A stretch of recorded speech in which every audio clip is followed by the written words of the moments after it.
Bayovut tumanida tashkil etilgan Millatlar do'stligi festivali rang-barangligi hamda ko'tarinki ruhi bilan barchani o'ziga jalb etdi. Bu yerda yurtimizda istiqomat qilayotgan turli millat vakillari bir oiladek jam bo'lib, o'zaro mehr-oqibat va hurmatni, bag'rikenglik hamda totuvlik fazilatlarini namoyon etdilar. Ushbu festival yurtimizda hukm surayotgan tinchlik va osoyishtalikning, millatlar aro totuvlikning yorqin ifodasidir.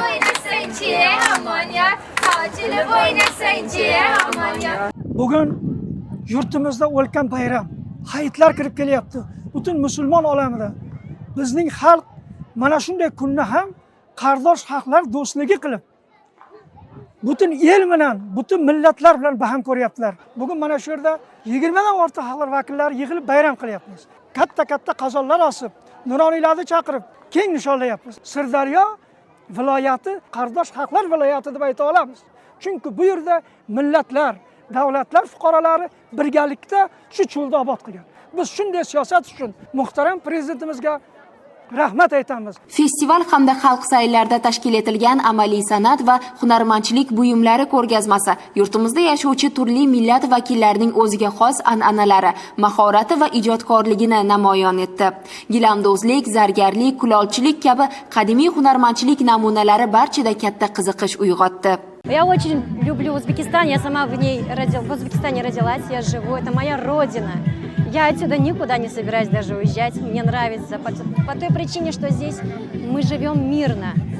Нету войны, у нас мир, у нас дружный, очень дружный народ. Несмотря на то, что вот мы говорят, вот если узбеки, да, русский, ты это, у нас все одинаковые, все друг к другу относятся одинаково. Я очень люблю свой Узбекистан. Festival doirasida 29-sonli maktab uchun yangi zamonaviy futbol maydonining ochilish marosimi bo'lib o'tdi. Yosh rassomlar uchun rasmlar chizish tanlovi, turli millatlarning milliy taomlari ko'rgazmalari tashkil etildi. Bayram shukuhiga konsert dasturi o'zgacha ko'rk bag'ishladi.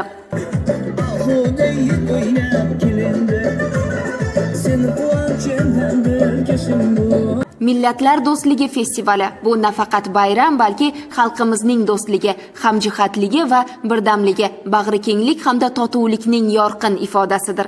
Tashkil etilgan ushbu festival yurtimizda tinchlik va osoyishtalikni yanada mustahkamlashga xizmat qiladi.